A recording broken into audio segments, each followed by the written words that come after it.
दोस्तों, आज हम बात करेंगे क्लास 6 की एनसीईआरटी के चैप्टर 3 के बारे में, पाठ 3 के बारे में। पाठ 3 का नाम है नादान दोस्त। ये इसके लेखक हैं प्रेमचंद।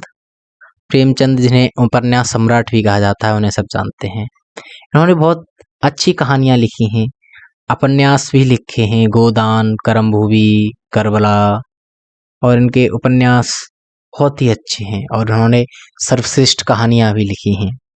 इनकी कहानियाँ यूपीएससी में भी, उसके सिलेबस में भी ऐड की गई हैं। इनकी 16 कहानियाँ उसमें ऐड की गई हैं और उसमें जो इनका गोदान है उपन्यास, वो भी ऐड किया गया है। तो आज हम शुरुआत करते हैं नादान दोस्त की। इस पाठ को पढ़ेंगे, फिर इसे समझेंगे कि इसमें प्रेमचंद क्या कहना चाह रहे हैं। चलिए आइए शुरू करते हैं नादान दोस्त। केशव के घर कॉर्निस के ऊपर एक चिड़िया ने अंडे दिए थे। केशव और उनकी बहन श्यामा दोनों बड़े ध्यान से चिड़िया को वहां आते जाते देखा करते। सवेरे दोनों आंखें मलते कॉर्निस के सामने पहुंच जाते और चिड़ा और चिड़िया दोनों को वहां बैठा पाते। उनको देखने में दोनों बच्चों को न मालूम क्या मजा मिलता। दूध और जलेबी की सुध भी न रहती थी। दोनों के दिल में तरह तरह के सवाल उठते। अंडे कितने बड़े होंगे, किस रंग के होंगे, कितने होंगे, क्या खाते होंगे, उनमें से बच्चे किस तरह निकल आएंगे, बच्चों के पर कैसे निकलेंगे, घोंसला कैसा है। लेकिन इन बातों का जवाब देने वाला कोई नहीं। न अम्मा को घर के काम धंधों से फुर्सत थी, न बाबूजी को पढ़ने लिखने से। दोनों बच्चे आपस ही में सवाल जवाब करके अपने दिल को तसल्ली दे लिया करते थे। श्यामा कहती, क्यों भैया, बच्चे निकलकर फुर्र से उड़ जाएंगे। केशव विद्वानों जैसे गर्व से कहता, नहीं री पगली, पहले पर निकलेंगे, बगैर परों के बेचारे कैसे उड़ेंगे। श्यामा, बच्चों को क्या खिलाएगी बेचारी। केशव इन पेचीदा सवाल का जवाब कुछ न दे सकता था। इस तरह 3-4 दिन गुजर गए। दोनों बच्चों की जिज्ञासा दिन ब दिन बढ़ती जा रही थी। अंडों को देखने के लिए वे अधीर हो उठते थे। उन्होंने अनुमान लगाया कि अब जरूर बच्चे निकल आए होंगे। बच्चों के चारे के सवाल अब उनके सामने आ खड़ा हुआ। चिड़िया बेचारी इतना दाना कहाँ पाएगी कि सारे बच्चों का पेट भरे। गरीब बच्चे भूख के मारे चूं चूं करके मर जाएंगे। इस मुसीबत का अंदाजा करके दोनों घबरा उठे। दोनों ने फैसला किया कि कॉर्निस पर थोड़ा सा दाना रख दिया जाए। श्यामा खुश होकर बोली, तब तो चिड़ियों को चारे के लिए कहीं उड़कर न जाना पड़ेगा। केशव, नहीं, तब क्यों जाएगी। श्यामा, क्यों भैया, बच्चों को धूप न लगती होगी। केशव का ध्यान इस तकलीफ की तरफ न गया था। बोला, जरूर तकलीफ हो रही होगी, बेचारे प्यास के मारे तड़पते होंगे, ऊपर छाया भी तो कोई नहीं। आखिर यही फैसला हुआ कि घोंसलों के ऊपर कपड़े की छत बना देनी चाहिए। पानी की प्याली और थोड़े से चावल रख देने का प्रस्ताव भी स्वीकृत हो गया। दोनों बच्चे बड़े चाव से काम करने लगे। श्यामा माँ की आंख बचाकर मटके से चावल निकाल लाई। केशव ने पत्थर की प्याली का तेल चुपके से जमीन पर गिरा दिया और उसे खूब साफ करके उसमें पानी भरा। अब चांदनी के लिए कपड़ा कहाँ से आए, फिर ऊपर बगैर छड़ियों के कपड़ा ठहरेगा कैसे, और छड़ियां खड़ी कैसे होंगी। केशव बड़ी देर तक इसी उधेड़बुन में रहा। आखिरकार उससे मुश्किल भी हल कर दी। श्यामा से बोला, जाकर कूड़ा फेंकने वाली टोकरी उठा लाओ। अम्मा जी को मत दिखाना। श्यामा, यह तो बीच से फटी हुई है, उसमें से धूप न जाएगी। उसमें से धूप न जाएगी। केशव ने झुराकर कहा, तो टोकरी तो ला, मैं उसका सुराख बंद करके कोई हिकमत निकालूंगा। श्यामा दौड़कर टोकरी उठा लाई। केशव ने उसके सुराख में थोड़ा सा कागज ठूंस दिया और तब टोकरी को एक टहनी से टिकाकर बोला, देख, ऐसे ही घोंसले पर उसकी आड़ कर दूंगा, तब कैसे धूप जाएगी। श्यामा ने दिल में सोचा, भैया कितने चालाक हैं। गर्मी के दिन थे, बाबूजी दफ्तर गए हुए थे। अम्मा दोनों बच्चों को कमरे में सुलाकर खुद सो गई थी। लेकिन बच्चों की आंखों में आज नींद कहाँ। अम्मा जी को बहलाने के लिए दोनों दम रोके आंखें बंद किए मौके का इंतजार कर रहे थे। जो ही मालूम हुआ कि अम्मा जी अच्छी तरह से सो गई, दोनों चुपके से उठे और बहुत धीरे से दरवाजे की सिटकनी खोलकर बाहर निकल आए। अन्नों की हिफाजत की तैयारियां होने लगीं।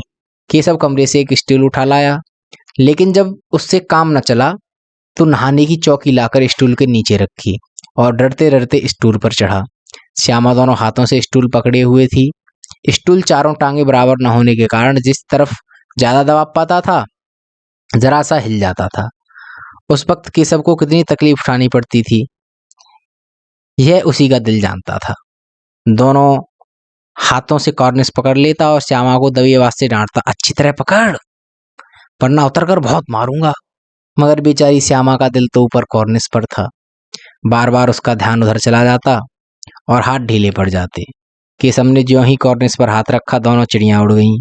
केशव ने देखा कॉर्निस पर थोड़े तिनके बिछे हुए थे और उन पर 3 अंडे पड़े थे। जैसे घोंसले उसके पेड़ों पर देखे थे, वैसा कोई घोंसला नहीं था। श्यामा ने नीचे से पूछा, क्या बच्चे हैं भैया? केशव, 3 अंडे हैं, अभी बच्चे नहीं निकले। श्यामा, जरा हमें दिखा दो भैया कितने बड़े हैं। केशव, दिखा दूंगा, पहले जरा चिथड़े ले आ, नीचे बिछा दूंगा। बेचारे अंडे तिनकों पर पड़े हैं। श्यामा दौड़कर अपनी पुरानी धोती फाड़कर एक टुकड़ा लाई। केशव ने झुककर कपड़ा ले लिया और कई तह करके उसकी एक गद्दी बनाई और उसे तिनकों पर बिछाकर 3 अंडे धीरे से उस पर रख दिए। श्यामा ने फिर कहा, हमको भी दिखा दो भैया। केशव, दिखा दूंगा, पहले जरा वह टोकरी तो दे दो, ऊपर छाया कर दूं। श्यामा ने टोकरी नीचे से थमा दी और बोली, अब तुम उतर आओ, मैं भी तो देखूं। केशव ने टोकरी को एक टहनी से टिकाकर कहा, जा दाना और पानी की प्याली ले आ, मैं उतर आऊं तो तुझे दिखा दूंगा। श्यामा प्याली और चावल भी लाई। केशव ने टोकरी के नीचे दोनों चीजें रख दी और आहिस्ता से उतर गया। श्यामा ने गिड़गाकर कहा, अब हमको भी चढ़ा दो भैया। केशव, तो गिर पड़ेगी। श्यामा, ना गिरूंगी भैया, तुम नीचे से पकड़े रहना। केशव, ना भैया, तू गिर पड़ी तो अम्मा जी मेरी चटनी ही कर डालेंगी, कहेंगी कि तूने ही चढ़ाया था, क्या करेगी देखकर। जब अंडे बड़े आराम से हैं, जब बच्चे निकलेंगे तो उनको पाल लेंगे। दोनों चिड़ियां बार बार कार्निस पर आती थीं और बगैर बैठे ही उड़ जाती थीं। केशव ने सोचा, हम लोगों के डर से नहीं बैठती। स्टूल उठाकर कमरे में रखाया, चौकी जहां की थी वहां रख दी। श्यामा ने आंखों में आंसू भरकर कहा, तुमने मुझे नहीं दिखाया, मैं अम्मा जी से कह दूंगी। केशव, अम्मा जी से कहेगी तो बहुत मारूंगा, कहे देता हूँ। श्यामा, तो तुमने मुझे दिखाया क्यों नहीं?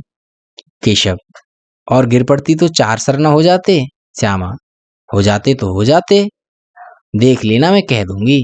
इतने में कोठरी का दरवाजा खुला और माँ ने धूप से आंखों को बचाते हुए कहा, तुम दोनों बाहर कब निकल आए? मैंने कहा था कि दोपहर को न निकलना। किसने किवाड़ खोला? किवाड़ केशव ने खोला था, लेकिन श्यामा ने माँ से यह बात नहीं कही। उसे डर लगा कि भैया पिट जाएंगे। केशव दिल में कांप रहा था कि कहीं श्यामा कह न दे अंडे न दिखाए थे। इससे अब उसको श्यामा पर विश्वास न था। श्यामा सिर्फ मोहब्बत के मारे चुप थी या इस कसूर में हिस्सेदार होने की वजह से, इसका फैसला नहीं किया जा सकता। शायद दोनों ही बातें थीं। माँ ने दोनों को डांट डपट कर फिर कमरे में बंद कर दिया और आप धीरे धीरे उन्हें पंखा झलने लगी। अभी सिर्फ 2 बजे थे, बाहर तेज लू चल रही थी। अब दोनों बच्चों को नींद आ गई थी। 4 बजे एकाएक श्यामा की नींद खुली। किवाड़ खुले हुए थे। वह दौड़ी हुई कार्निस के पास आई और ऊपर की तरफ ताकने लगी।